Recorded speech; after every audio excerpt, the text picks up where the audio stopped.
Dear students, पिछली class में मैंने आपको एवरेज यूटिलिटी पढ़ाया हुआ था, औसत उपयोगिता। उम्मीद करता हूं आपने वो लेक्चर देखा होगा, आपको पसंद भी आया होगा। यूटिलिटी जो हमारा चैप्टर है, मैंने सभी यूटिलिटी जो होती हैं, टाइप्स जो हैं, चाहे वो टोटल हो, मार्जिनल हो, एवरेज हो, मैंने डिटेल में एक्सप्लेन किया है। आप उसको देख सकते हो। यहाँ पे मैं आपको इन्फॉर्म कर दूं, हमारा जो क्रैश कोर्स है वो 1 नवंबर से स्टार्ट होने वाला है और ये चलेगा 31 जनवरी तक, यानी आपके एग्जाम के जस्ट पहले तक। जहाँ पे मैं आपको इकोनॉमिक्स और बिजनेस स्टडीज पढ़ाऊंगा, यानी कि आपकी 2 सब्जेक्ट कवर की जाएंगी। और ईच संडे, हर रविवार को आपका टेस्ट होगा, और ये टेस्ट होगा अकॉर्डिंग टू बोर्ड ब्लूप्रिंट। ठीक है ना, यानी कि जो बोर्ड का ब्लूप्रिंट है उसके हिसाब से हम टेस्ट लेंगे, और ये टेस्ट आपका होगा 80 मार्क्स का।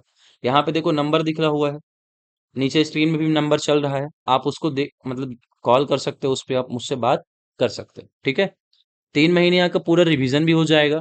आपको सॉल्व करने के लिए 4 पेपर भी मिल जाएंगे 80 मार्क्स के, दोनों सब्जेक्ट के। ठीक है ना, अकॉर्डिंग टू बोर्ड ब्लूप्रिंट।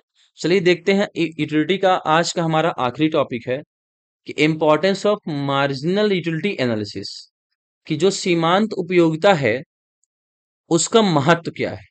पहला देखो, इंपॉर्टेंस इन रेवेन्यू सेक्टर, राजस्व। रेवेन्यू का मतलब होता है राजस्व, राजस्व के क्षेत्र में। Marginal utility analysis holds specific importance in every sphere of revenue.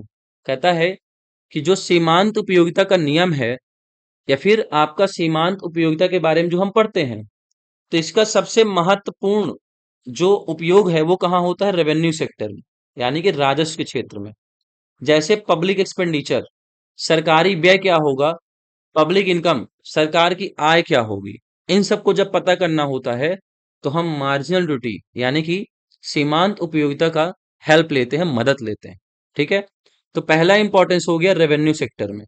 Second देखो है, marginal duty analysis has specific significance in the distribution sector. Distribution मतलब क्या होता है? वितरण। हिंदी लिख देता हूं, कुछ बच्चे हिंदी वाले भी हैं, ज्यादातर ही हैं। वितरण, वितरण के क्षेत्र में।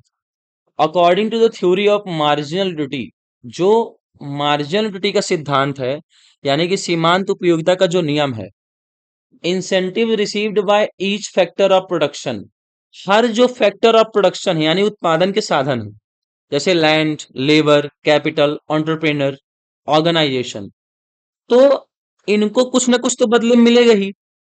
जैसे जो फैक्टर ऑफ प्रोडक्शन होते हैं, जैसे लैंड है, लेबर है, लेबर काम करेगा, बदले में आपको वेतन देना होगा, तनख्वाह देना होगा। आप जमीन का रेंट पे करते हो, इंटरेस्ट आपको मिलता है पूंजी पे, कैपिटल पे, तो ये सब इनके रिम्यूनरेशन होते हैं।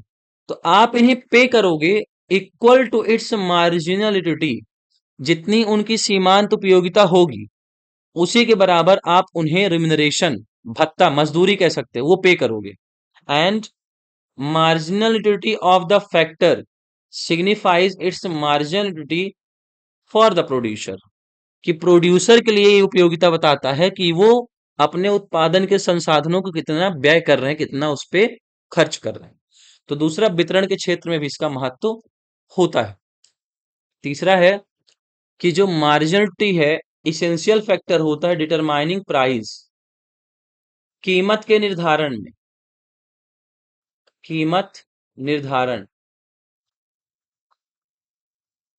ठीक है, the price which a person will pay for a good depend on the margin duty obtain from that good. कोई वस्तु है, मतलब कोई एक व्यक्ति है, वो किसी वस्तु की कीमत को पे करेगा।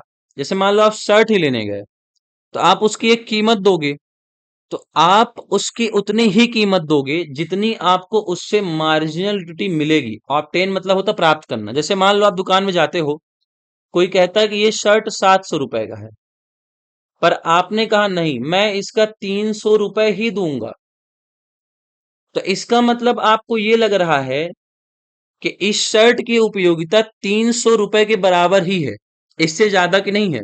यानी कि जिसकी सीमांत उपयोगिता है, मार्जिनलिटी है, वो किसके बराबर है? 300 रुपए के बराबर, इक्वल है।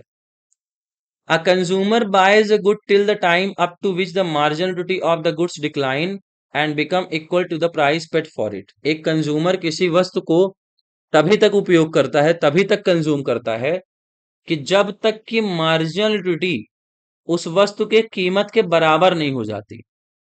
ठीक है, जैसे मान लो मैंने कहा ना, आपको अगर लग रहा है कि ये शर्ट 300 रुपए की ही है, तो आप उस दुकानदार से तब तक बार्गेनिंग करोगे, सौदेबाजी करोगे, जब तक कि वो 300 रुपए में आपको देने के लिए तैयार नहीं हो जाता। यानी कि जहां पे कीमत और उस वस्तु से मिलने वाली उपयोगिता दोनों बराबर हो जाएंगे, तो वहीं पे आप उस वस्तु की कीमत को क्या करोगे, डिसाइड करोगे। ठीक है, तो ये हमारा तीसरा इंपॉर्टेंस हो गया।